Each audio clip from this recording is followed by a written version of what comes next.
마라토 58장 안식일에 대해서 우리가 좀 생각해 보려고 하는데요.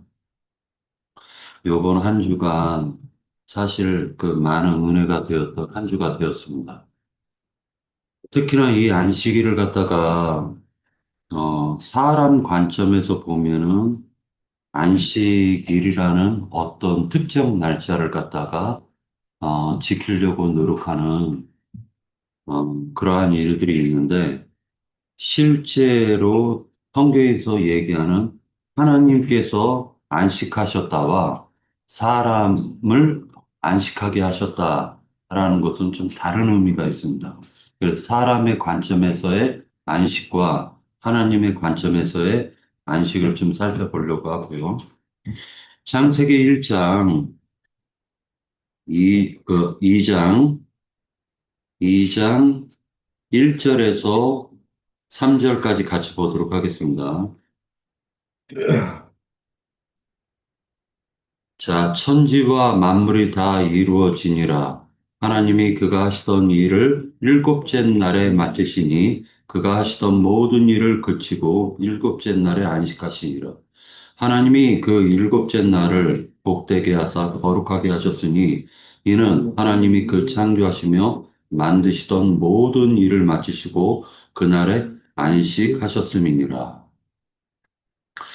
하나님께서 안식하셨다라는 말이 이제 사람에게 적용할 때는 10계명 가운데 4계명으로 사람에게 적용이 되는 거예요. 너희는 안식일을 지켜라 라고 출애굽기에서 얘기하는 4계명으로 지금 성경에서 얘기하고 있습니다. 자, 그래서 이 안식에 대한 이 비밀을 갖다 좀 깨달으려고 하는데요. 이것을 갖다 좀 생각하려고 하다 보니까 누가복음의 족보를 갖다 좀 살펴볼 필요가 있겠다라는 생각을 했습니다. 자, 이 누가복음 3장을 같이 한번 볼까요? 누가복음 3장.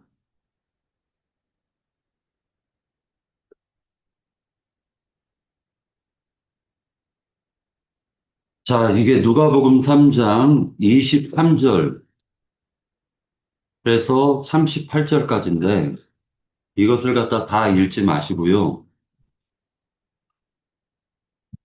이걸 어저께 손가락으로 세느라고 아주 그냥 정신이 하나 더 없었는데 족보잖아요. 이 족보는 하나님으로 시작해가지고 예수님에게로 오는 족보를 갖다가 지금 말하고 있는 거예요. 모든 인간이 하나님에게로 나아가는 족보지만 저는 이제 이 족보를 갖다가 하나님 38장서부터 계수를 해보니까 정확하게 77명이 나와요. 예수님이 78번째로 이 세상에 오시는 거예요. 자, 그런데 누가복음 족보와 마태복음 족보가 차이점이 뭐냐면요. 마태복음은 아브라함서부터 시작을 해가지고 예수님까지 오시는 족보가 42대를 거칩니다. 즉, 아브라함 때서부터 다윗까지 14대, 그리고 다윗 때서부터 바벨론 포로로 사로잡혔을 때까지 14대, 바벨론 포로 귀환 후 예수님까지 14대 해서 42대를 통해서 예수님이 오시는 거예요. 그런데 이 누가복음에서는 38절서부터 예수님까지 추적해서 23절까지 추적해서 올라가다 보니까요. 일곱이 세 번 거치고, 일곱이 또 세 번 거치고, 일곱이 두 번 거치고, 일곱이 세 번 거치는 77인을 거쳐가지고 하나님께서 예수님으로, 인자 예수님으로 이 세상 가운데 재림하는 그 족보가 감춰져 있더라. 자, 그래서 이것을 갖다가 보니까, 어, 하나님으로부터 시작해가지고 데라까지 21대를 거쳐요.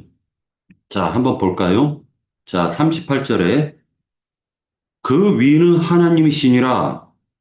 누구의 위죠? 아담의 위는 하나님이시니라. 자, 이 하나님께서 아담을, 그 다음에 아담이 셋을 해가지고 쭉 올라가다 보면 34절에 보면 데라가 나오죠. 이 데라가 아브라함을 낳는 거예요. 자, 아브라함 때서부터 2세까지가 14대를 거칩니다. 14대. 아브라함 때서부터 2세까지가 14대를 거쳐요. 그리고 다윗 때서부터 내리까지가 21대를 또 거쳐요.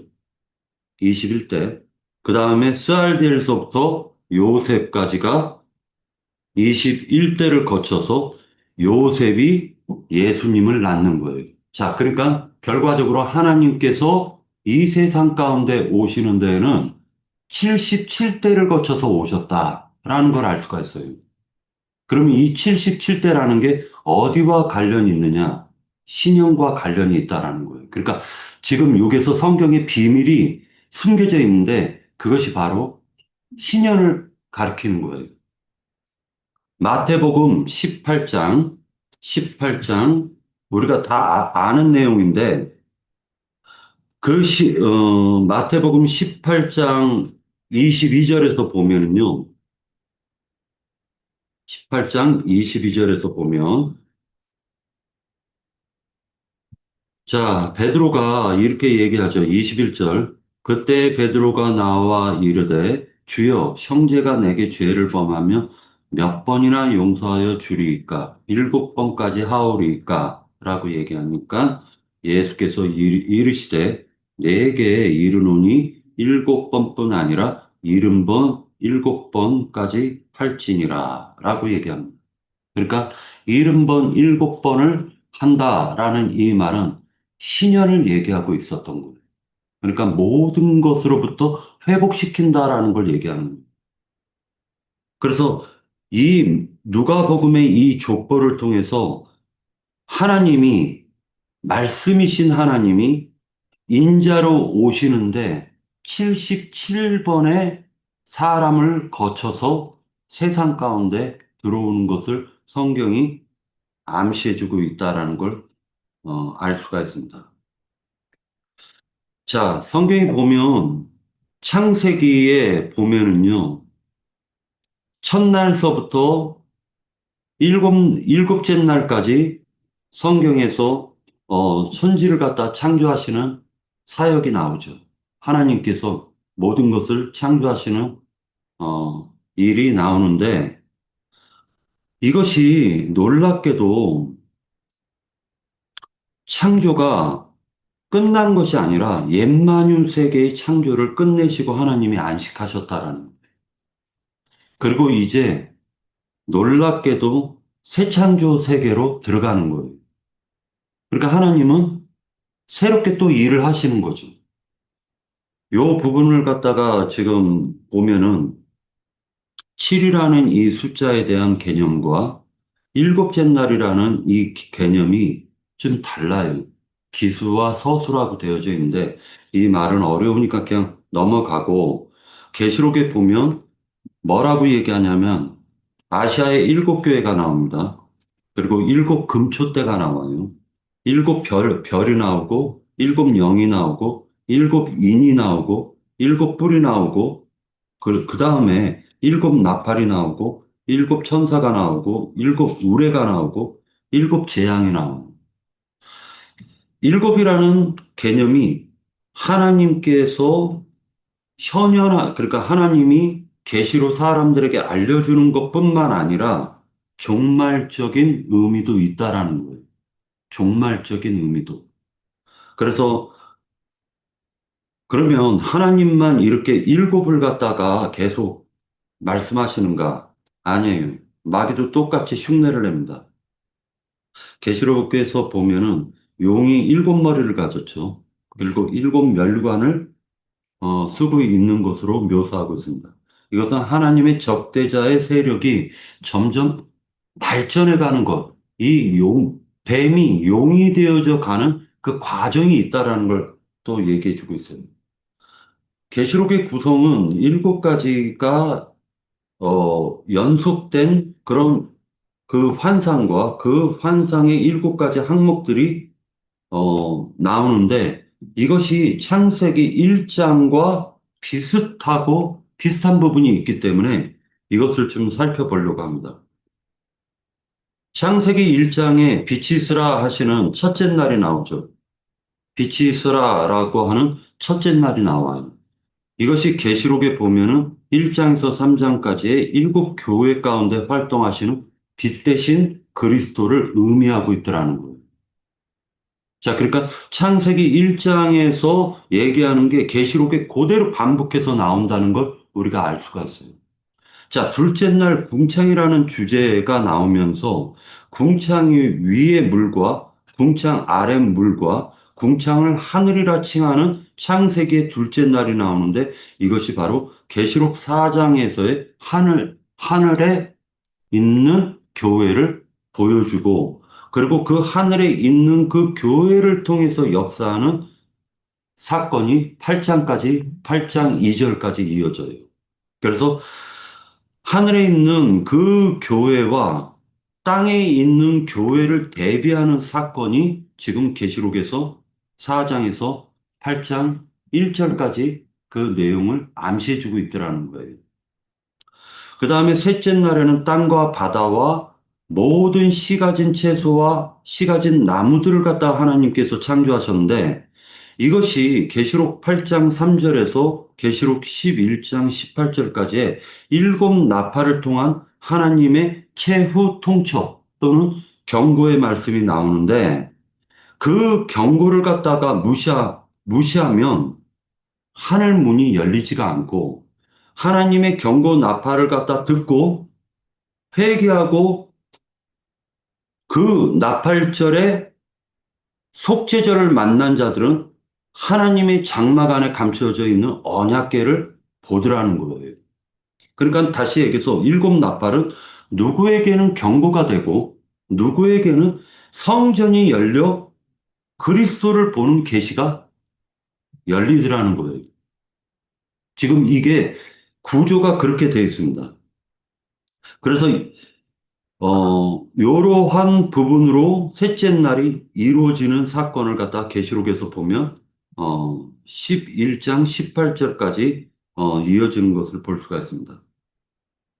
그 다음에 넷째 날에 보면은 해, 달, 그리고 별들이 창세기에서 만들어졌다. 그리고 광명체들로 낮과 밤을 주관하게 하시고 징조와 계절, 사시와 날과 해를 갖다가 주관하게 하셨다라는 말씀이 나오는데 이것이 그대로 이 해, 달, 별들과 낮과 밤, 징조, 사시 이런 것들을 광명체들이 주관하걸라면 광명체들이 그런데 이것이 계시록 11장 19절과 계시록 16장 1절에 보면 하나님께서 광명체들을 통해 가지고 하나님이 세상에다가 말 그대로 경고를 하는 것을 지금 표현해 주고 있다라는 걸 알 수가 있어요. 그래서 일곱 나팔 소리를 듣고 구원을 받으면 광명체들이 되어 낮과 밤을 그리고 징조와 사실을 깨닫고 영적 전쟁을 하는 것을 지금 의미하고 있다라는 거예요. 그래서 계시록 11장 19절에서 계시록 16장 1절에 이러한 것들이 영적 전쟁이 벌어지는 사건으로 이어집니다. 그런데 특히나 보면은 여기에서 땅에서 올라온 짐승과 바다에서 올라온 짐승이 나오는데 바다에서 올라온 이 짐승이 뿔이 10개고 왕관이 10개고 머리가 7이라고 되어져 있습니다. 자, 그런데 자, 바다에서 올라온 짐승의 머리가 7인데 왜 왕관은 10개냐? 그리고 뿔은 왜 10개일까? 그러면 한 사람에게 3개가 있다라는 거냐? 그건 저도 모르겠어요. 중요한 거는 이 뿔이 10개고 그 머리가 7인데 뿔은 10개고 왕관이 10개라는 것입니다. 그런데 이 바다 짐승의 그 모양의 전체적인 모양은 표범 같은데 발은 곰발바닥이고, 그 다음에 입은 사자의 입을 가졌다라고 얘기합니다. 이 바다 짐승에게 용이 세 가지의 권세를 줘요. 삼권을 줘요. 자, 그 삼권이 뭐냐면은 첫 번째, 첫 번째가 용이 준 권세가 능력입니다. 능력. 두 번째는 보호자를 줘요. 용에게. 세 번째는 권세를 줘요. 이걸 삼권이라고 그래요. 그러니까 이 바다 짐승이 삼권을 가졌다라는 건데 놀랍게도 이 바다 짐승은 42달, 한때 두 때 반 때 1260일 동안 일할 권세를 받았다라고 얘기합니다. 자, 13장, 계시록 13장 11절 같이 한번 찾아서 보도록 하겠습니다. 맨 끝에 있어요. 계시록 13장 11절.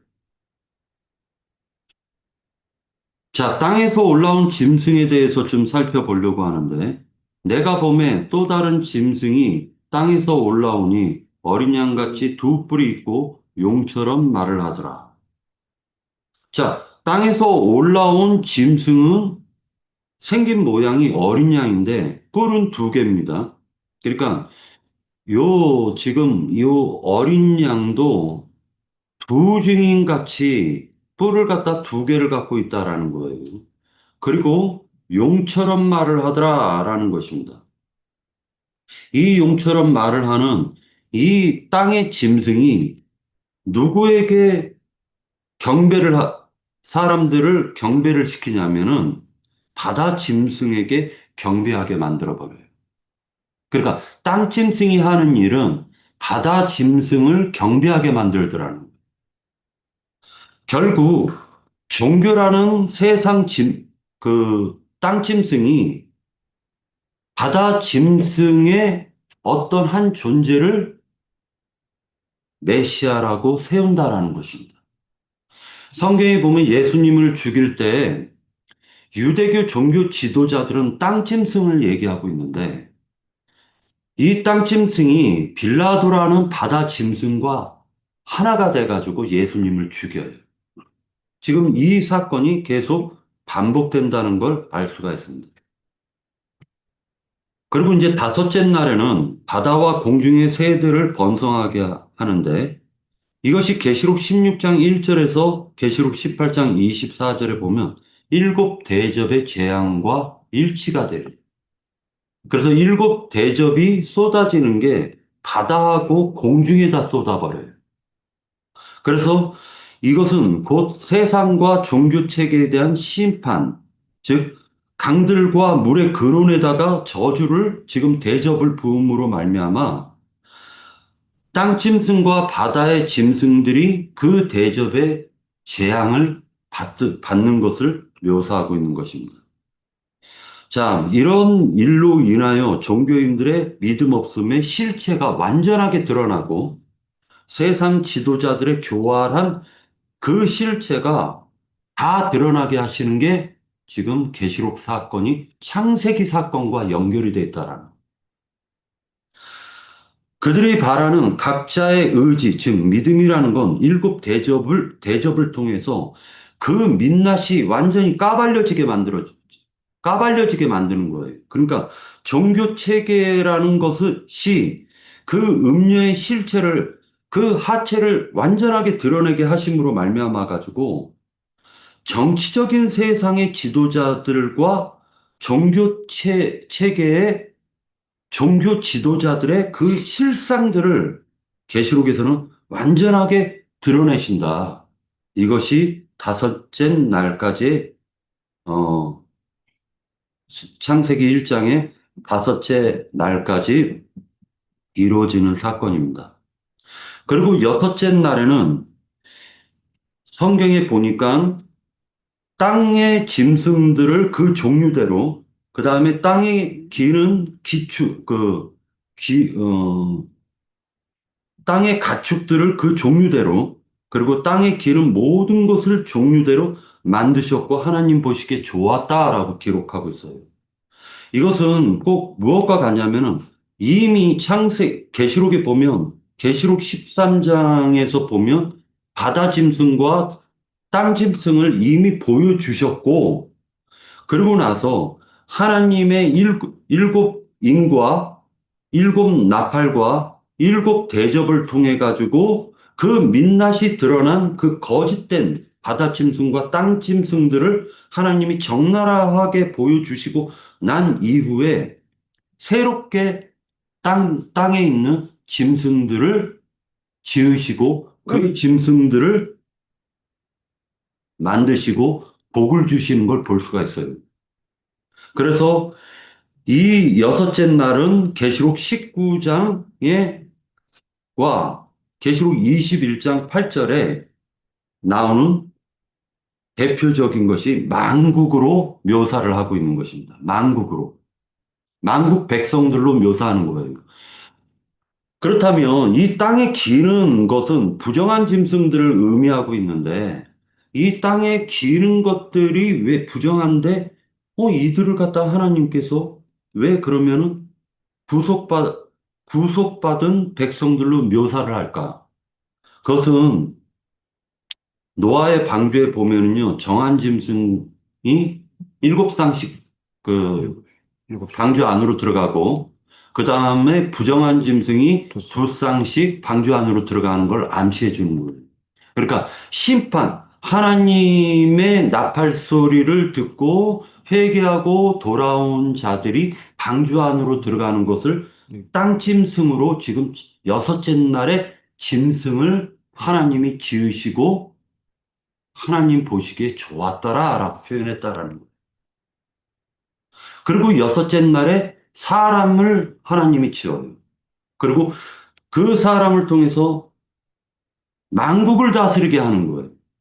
그래서 창세기에서 보면은 비유적으로 땅에 있는 짐승들과 즉 땅에 있는 예루살렘과 하늘의 예루살렘이 혼인잔치로 이제 들어가는 사건이 벌어지기 시작합니다.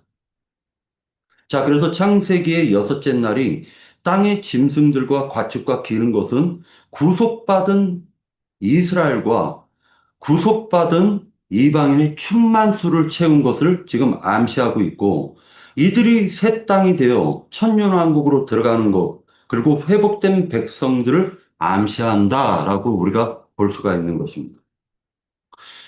그 다음에 세 번째로는 그 다음에 반면에 새 하늘은 하늘의 새 예루살렘으로서 땅의 예루살렘, 온 땅의 예루살렘을 통치하고 다스리는 그 장막으로 묘사를 해주고 있습니다.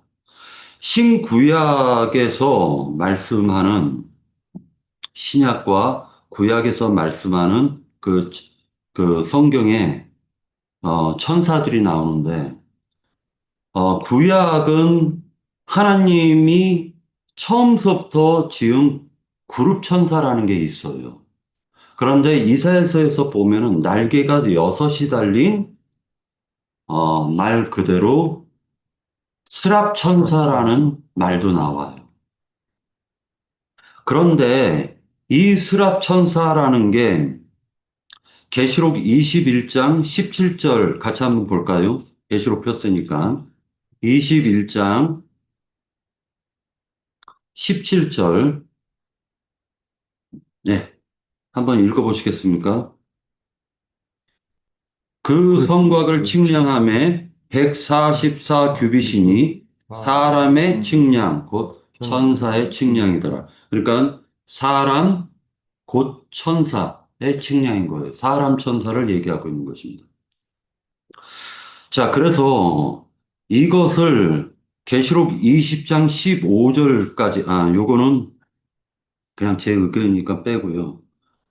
결과적으로는 영원한 안식, 일곱째 날 안식으로 들어가는 것이 계시록 21장 10절에서 22장 5절까지 영원한 안식인 영세로 들어가는 것을 지금 묘사해 주고 있습니다. 그래서 창세기 1장에서 첫째 날서부터 시작해가지고 일곱째 날 하나님께서 안식하셨다. 이 말이 계시록과 너무나도 일치되는 부분이 있어서 이것을 갖다가 좀 살펴보았고요.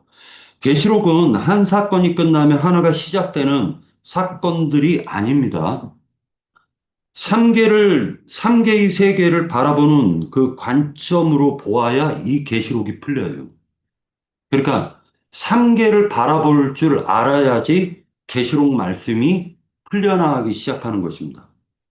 즉, 천상계의 관점과 물질계의 관점이 계시록에서는 천상계와 물질계가 혼용되어져 가지고 쓰여졌기 때문에 그냥 이걸 물질계 관점으로만 바라보면 계시록이 풀리지가 않는다라는 걸 알 수가 있습니다. 그리고 음부라는 이 사후 세계가 있는데 음부는 어떤 곳이 있죠? 음부는 곳이 있죠. 사후 세계는 사람이 죽음 너머의 세계라는 곳은 어떤 곳이 있는 거죠. 자, 한번 찾아볼게요.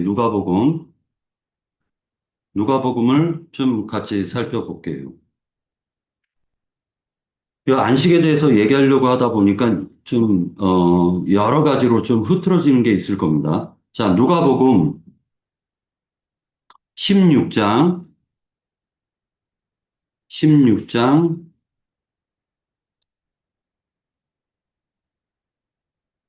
부자와 나사로가 아니라 부자와 거지가 죽어서 어디로 가냐면은 28절이에요. 자, 이게 누가 말하는 거죠? 내 형제 다섯이 있으니 그들에게 증언하게 하여 그들로 이 고통받는 곳이라고 되어져 있죠. 이 고통받는 곳에 오지 않게 하소서라고 되어져 있죠. 그러니까 사후 세계는 어떤 곳이 있다는 거예요. 인간이 알 수는 없지만 분명히 어떤 곳에 존재하고 있다라는 것입니다. 그러니까 죽음 넘어 사람이 죽으면 낙원으로 갈 거냐 아니면 고통받는 처소로 갈 거냐 어떤 곳이 있다. 성경은 얘기해 주고 있는 것입니다. 자, 그래서 이제서부터 이 부분을 갖다가 좀 살펴보려고 하는데 형제 자매님들께 하나만 질문을 할게요. 천상계가 어디 있어요? 천상계. 네? 네? 말씀 안에 기록된 말씀 안에 자, 어, 예수님이 죽으시고 장사되고 부활하셔서 승천하시고 어디로 재림하셨죠? 우리야 믿는 자 120 성도 안으로 재림하셨죠. 그러면은 실제로는 예수님이 어디 계신 거예요? 예, 그럼 예수님만 재림하셨을까요? 천상계가 다 같이 지금 세상 가운데로 재림한 거죠. 그러면 천상계가 어디 있는 거예요? 믿는 자들이요. 불교에서는 사람을 토우주라고 하지만은요, 성경에서는 하나님을 나의 심령 속으로 모실 수가 있기 때문에 사람을 가리켜서 대우주라고 얘기하는 거예요. 그러니까 이 눈에 보이는 우주가 큰 게 아니라 사람의 심령이 이 눈에 보이는 우주보다 더 크다라는 거예요. 그러니까 천상계는 알고 보면 구속받아 구원 얻은 사람들 속이 바로 천상계라는 거예요.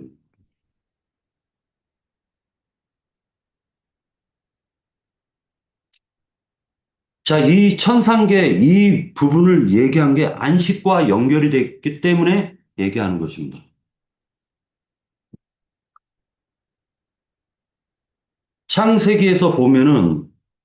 창세기에서 보면은 하나님의 안식이 나오고 출애굽기 16장 23절에서 30절까지 같이 한번 잠깐만요. 음,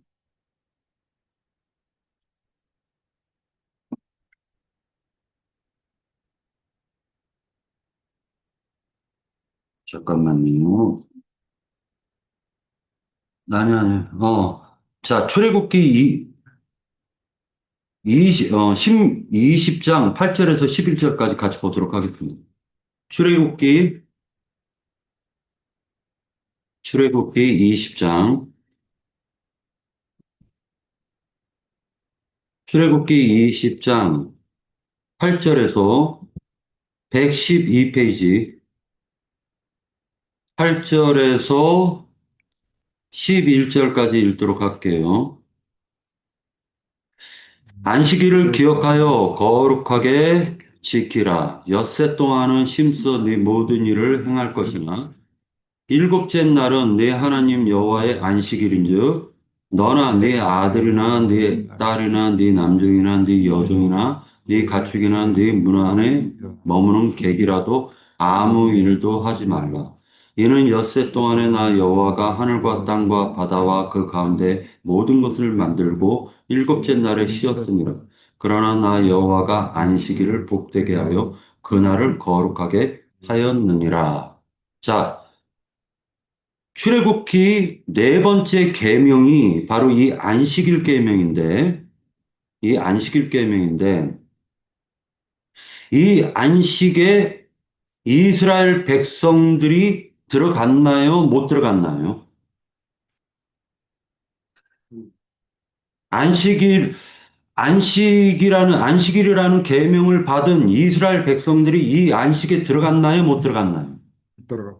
못 들어갔습니다. 음, 못 들어갔습니다. 그렇기 때문에 하나님의 안식을 율법 계명으로 안식일로 바꾼 것은 변칙인 거예요. 변칙. 그렇죠. 변칙인 거예요. 실제로의 하나님의 안식으로 들어간다라는 것은 다른 방법으로나 들어갈 수 있다라는 거예요. 다른 방법으로나 들어갈 수 있다라는 거예요. 그래서 이 부분을 갖다가 우리가 좀 더 찾아볼 건데,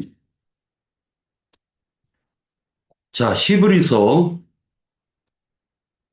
시브리서를 같이 한번 볼게요. 시브리서 3장을 같이 한번 보도록 하겠습니다.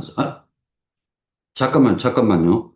마가복음 2장을 먼저 살펴볼게요. 마가복음 2장 27절, 28절.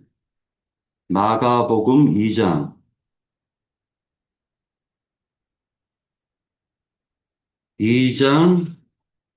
27절, 28절. 자, 누가 한번 읽어보시겠어요?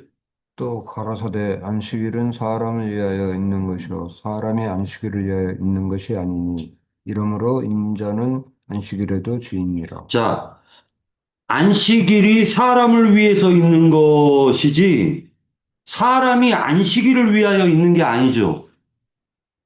그렇죠. 그러니까, 지금 이스라엘 백성들은 안식일은 지키는데, 안식에는 못 들어갔죠. 못 들어가죠. 그러니까, 안식을 하나님이 주신 것은 사람을 위해서 안식을 주셨지, 사람이 안식일을 지키라고 주신 게 아니라고요. 맞죠? 그렇죠. 그러함에도 불구하고 그 인간이 지키는 그 안식일마저도 사람이 그 주인은 인자 예수 예수 그리스도였다라는 거. 그렇죠. 자, 그러니까 결국에는 사람이 안식에 들어가야 되는데 그 안식에 들어가는 방법을 우리가 알아야 될 거 아닙니까? 시브리서 3장 11절을 읽겠습니다. 자, 신약성경 355페이지. 자, 찾았죠? 내가 노하여 맹세한 바와 같이 그들은 내 안식에 들어오지 못하리라 하였도다. 내 안식이라는 말이 나오죠. 누구를 가리킨 거죠? 하나님이. 하는 그러니까 하나님의 안식이 있다는 거예요. 하나님이 안식을 일곱째 날에 예비하시고, 그리고 나서 모든 사람에게 그 안식으로 들어오게 한 것이 바로 칠절기인 거예요. 그러니까 칠절기 속에 숨겨져 있는 거예요, 비밀이. 나팔 소리를 들으면 사람이 자기 자신의 허물을 깨닫고 하나님께 회개하고 돌아오면 참된 하나님의 안식으로 들어갈 수 있는 길이 열리더라는 거예요. 자, 12절, 아니, 18절을 읽도록 할게요. 3장 18절. 또, 하나님이 누구에게 맹세하사 그의 안식에 들어오지 못하리라 하셨느냐? 곧 순종하지 아니하는 자들에게 아니냐라고 하니까 그의 안식이라는 건 하나님의 안식이죠. 그렇죠. 그의 안식에 들어오지 못한 이유가 순종하지 않았기 때문이에요. 또 19절에 보면 이로 보건대 그들이 믿지 아니함으로 능히 들어가지 못한 것이라. 즉 하나님의 그 나팔 소리 인이 열리면, 어떤 자가 인이 열리면 그 사람이 계시를 통해 가지고 광명체가 되는 거란 말이에요.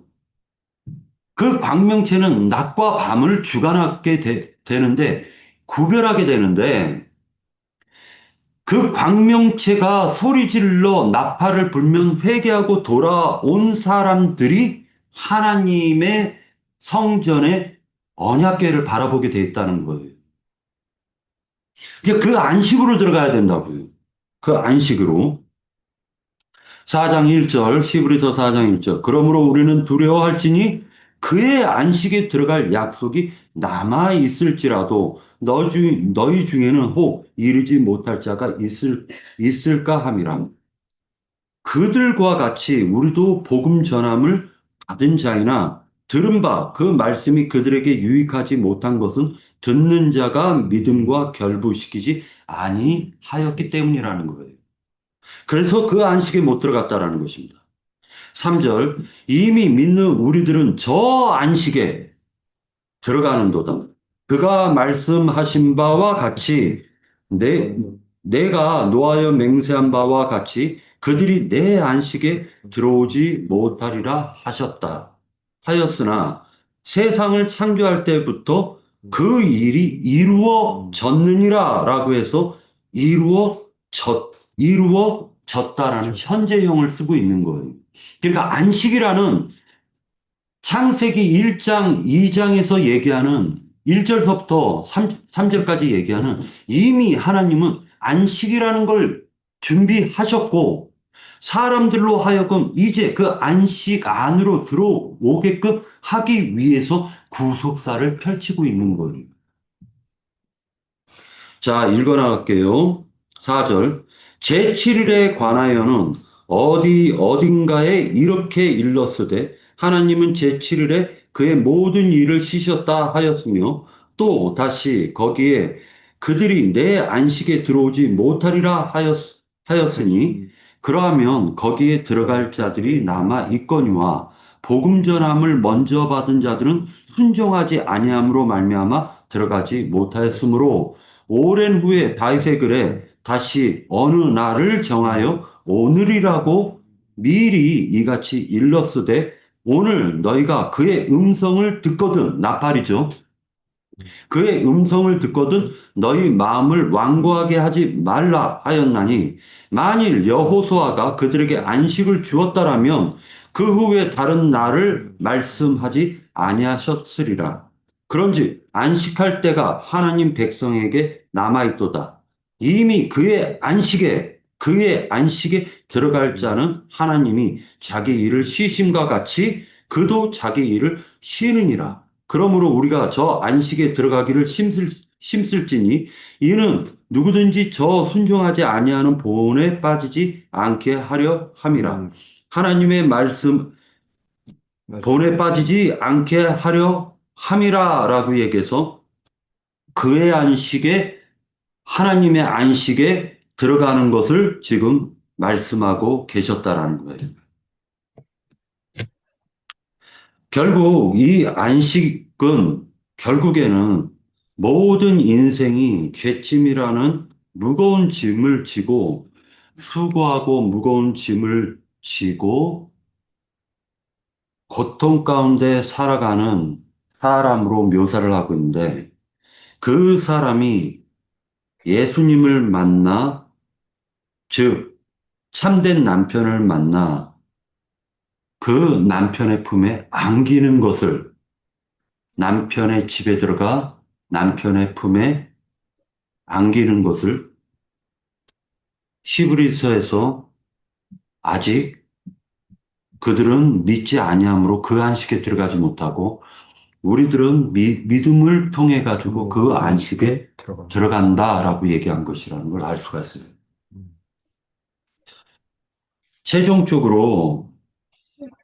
최종적으로 이사야서 30장을 같이 한번 볼게요.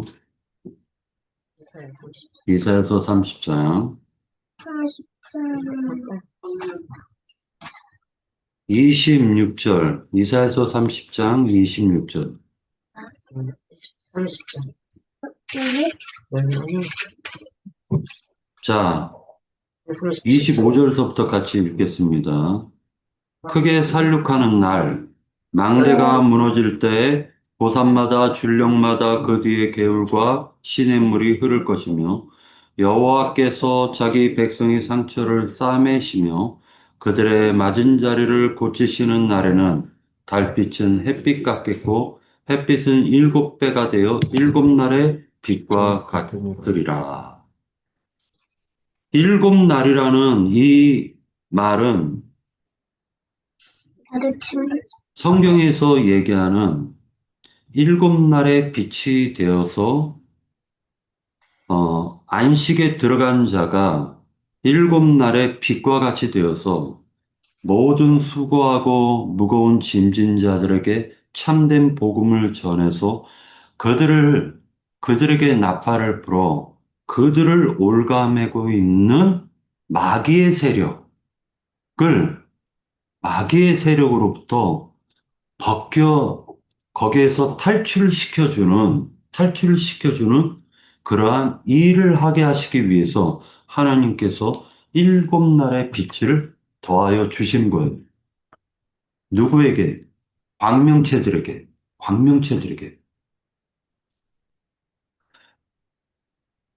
여기까지 하고 마치도록 하겠습니다. 1번은.